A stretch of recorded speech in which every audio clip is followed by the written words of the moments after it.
আজকের রেসিপি আলু পটল দিয়ে মাছের ঝোল। নমস্কার বন্ধুরা, পিকুর রান্নাঘরে সবাইকে স্বাগত। যখন সাধারণ রান্না হয়ে ওঠে অসামান্য, সেই রকমই একটি রান্না আজকে আমি তোমাদের কাছে করে দেখাবো। পটল আলু দিয়ে মাছের ঝোল। অনেক সময় দেখবে বিয়েবাড়ি বা কোনো অনুষ্ঠান বাড়িতে সকালবেলা এই ধরনের কিন্তু রান্না হয়ে থাকে। গরম গরম ভাত দিয়ে ভীষণ ভালো লাগে খেতে। আর তার সাথে যদি একটু থাকে লেবু, তাহলে তো কথাই হবে না। তাহলে চলো বন্ধুরা, আমি কীভাবে এই রেসিপিটি করে দেখানো যাক। খুব ঘরোয়া মশলায় কিন্তু এই রেসিপিটা তৈরি করা হয়। দেখো, এখানে 4টে নিয়ে নিয়েছি কাতলা মাছের পিস। আর মাছগুলোকে বেশ ভালো করে কিন্তু ধুয়ে নিয়েছি। আর এখানে দেখো, আলু আর পটল ডুমো ডুমো করে কেটে নিয়েছি। আলুটা দেখো একটু ডুমো, ছোটো ডুমো যেটাকে বলে, সেইভাবে কেটেছি। এই দিয়ে রান্না হবে আজকে রেসিপি। প্রথমে সর্ষের তেল দিয়ে দিলাম বেশ কিছুটা পরিমাণে, আর মাছেতে নুন আর হলুদ গুঁড়ো মাখিয়ে নেব। রান্নাটা কিন্তু সর্ষের তেলে করলেই বেশি ভালো লাগবে খেতে। অগত্যা যদি তোমাদের না থাকে সর্ষের তেল, সেক্ষেত্রে সাদা তেলেও কিন্তু করতে পারো। এবারে আমি বেশ ভালো মতো করে মাছের গায়ে হলুদ আর নুনটাকে মাখিয়ে নিচ্ছি। আর এদিকে দেখো বন্ধুরা, সর্ষের তেলটা কিন্তু বেশ ভালো মতো গরম হয়ে গেছে। গ্যাসের ফ্লেমটা আমি একদম আস্তে করে রেখে দিয়েছি, তার কারণ না হলে কিন্তু তেল ছিটকানোর একটা ভয় থেকে যায়, সেই কারণে। তোমরাও কিন্তু বন্ধুরা যখন মাছ ভাজবে, গ্যাসের ফ্লেমটা প্রথমে আস্তে করে দিয়ে তারপরে কিন্তু লো টু মিডিয়াম করো, না হলে কিন্তু তেল ছিটকানোর একটা সম্ভাবনা থাকে। এবার আমি দেখো মাছগুলিকে ভেজে নেব, আর একটু লাল লাল করে কিন্তু মাছগুলি আমি ভাজবো। তোমরা হয়তো এই রেসিপিটা অনেকেই জানো, কিন্তু আমি কিভাবে করি সেটাই তোমাদেরকে করে দেখাচ্ছি। এক পিঠ ভাজা হয়ে গেল আমার, আর এক পিঠও ভাজা হয়ে যাবে। এবার আমি কিন্তু তুলে নিচ্ছি মাছগুলিকে। দেখো, এই রেসিপিটি যদি তোমাদের কাছে ভালো লেগে থাকে, তাহলে সাবস্ক্রাইব, লাইক, শেয়ার করো। আর নিচে থাকা যে বেল বাটনটা আছে সেটাকে প্রেস করে দিও, যাতে নতুন নতুন রেসিপি বা ব্লগ তোমাদের কাছে প্রথমেই পৌঁছে যায়। যে মাছগুলি আমার ভাজা হয়ে গেল, যে তেলটা রইল সেই তেলের মধ্যে আরও 4 টেবিল স্পুন মতো আমি সর্ষের তেল দিয়ে দেব। দিয়ে তারপরে কিন্তু একটু পটলগুলো ভেজে নেব, আর আলুগুলোও কিন্তু সাথে ভেজে নেব। তোমাদের যদি ইচ্ছে হয় আলু পটল আলাদা আলাদা করেও কিন্তু তোমরা ভাজতে পারো। আর প্রতিবারের নয়, আমি সবসময়ই বলি যে আমি চাপা দিয়ে দিয়ে ভাজি, তার কারণ তাড়াতাড়ি সেদ্ধ হয়ে যায় আর গ্যাস খরচাও বাঁচে, আর বেশ ভালো করে কিন্তু ভাজাটাও হয়। সেই কারণে গ্যাসের ফ্লেমটা এই সময় দেখো লো টু মাঝারি করে রেখেছি। আর পটল দিয়েও কিন্তু বেশ কিছুটা জলও বেরিয়ে আসছে। এত সুন্দর সেদ্ধ হয়ে যায় এইভাবে যদি তোমরা ঢাকা চাপা দিয়ে ভাজো, যে কি বলবো, প্রায় 50%-এর ওপর সেদ্ধ হয়ে যায়। দেখো, আমি কিন্তু লাল লাল করে ভেজে নিলাম, ভেজে তুলে রাখছি।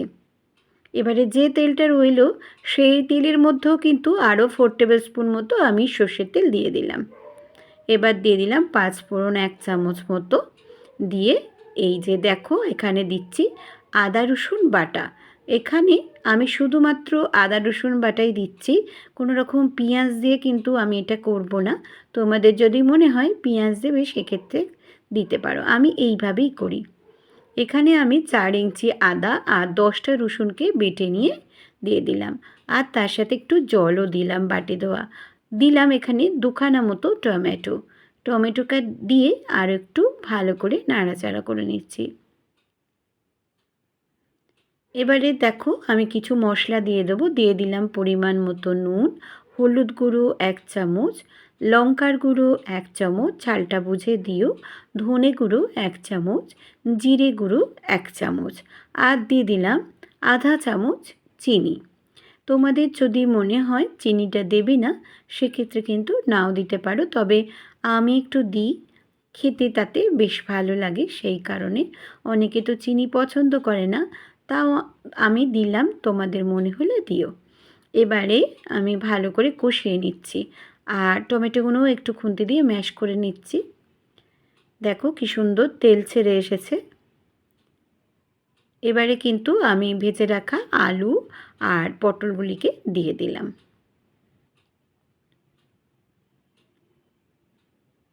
দুর্দান্ত স্বাদের খেতে হয় বন্ধুরা। এই একটি মাত্র পদ দিয়েই কিন্তু সমস্ত ভাতটা খাওয়া হয়ে যাবে। আর বাচ্চা থেকে বয়স্ক মানুষ সবাই কিন্তু হাত চেটেপুটে খাবে, এমনই একটি রেসিপি। নতুন বন্ধুদের স্বাগত। আমার চ্যানেলে এসে তারা যদি সাবস্ক্রাইব করে দেয়, তাহলে আমিও কিন্তু তার চ্যানেলে চলে গিয়ে সাবস্ক্রাইব করে দেবো। আর পুরনো বন্ধুদের অনেক অনেক ধন্যবাদ, ভালোবাসা, তারা এতদিন ধরে আমার সাথে থাকার জন্য। এবার আমি জল দিয়ে দিলাম, এই 1 গ্লাস মতো জল দিলাম। যেহেতু পটল আলুর ঝোল, তাই জন্য কিন্তু একটু জলের পরিমাণটা বেশি লাগবে। এবার আমি সেদ্ধ হতে দিলাম এই 5 থেকে 7 মিনিট মতো। 5 মিনিট বাদে আমি ফিরে এলাম। ফিরে এসে দেখো কালারটা কী সুন্দর হয়েছে। এবারে আমি একটু চেক করে নিই যে আলু আর পটলগুলি সেদ্ধ হয়েছে কিনা। একদম কিন্তু সেদ্ধ হয়ে গেছে। এবারে আমি যে ভেজে রেখেছিলাম মাছগুলি, সেগুলিকে একে একে দিয়ে দেবো। এই 1 মিনিটের মতো আমি মাছগুলিকে দিয়ে গ্রেভির সঙ্গে ফুটিয়ে নেব। এই যে খুন্তি দিয়ে নাড়াচাড়া করে নিচ্ছি। আমার ফেসবুক, ইনস্টাগ্রামে পিকুর রান্নাঘর আছে, চাইলে সেখানেও কিন্তু তোমরা সদস্য হয়ে যেতে পারো। এবার দেখো এখানে বন্ধুরা 2টো এলাচ, 2টো লবঙ্গ আর 2টো দালচিনি, আমি বেশ টুকরো দালচিনি দিয়ে আমি থেতো করে রেখেছিলাম। এই গরম মশলার গুঁড়োটা আমি শেষকালে দিই।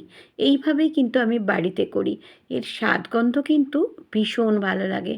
তোমরা একবার হলেও আমার মতো তৈরি করো বন্ধুরা। এবার এর সাথে দিয়ে দিলাম 2টি কাঁচা লঙ্কা, আমি একটু ভেঙে দিচ্ছি। দিয়ে আমি চাপা দিয়ে বন্ধ করে রাখলাম।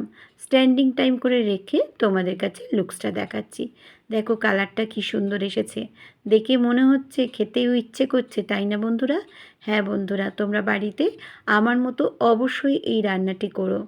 আর সবাই খুব খুব খুব ভালো থেকো, সুস্থ থেকো। আবারও আমি আসবো নতুন নতুন রেসিপি বা সুন্দর সুন্দর ব্লগের সঙ্গে। এতক্ষণ আমার সঙ্গে থাকার জন্য ধন্যবাদ।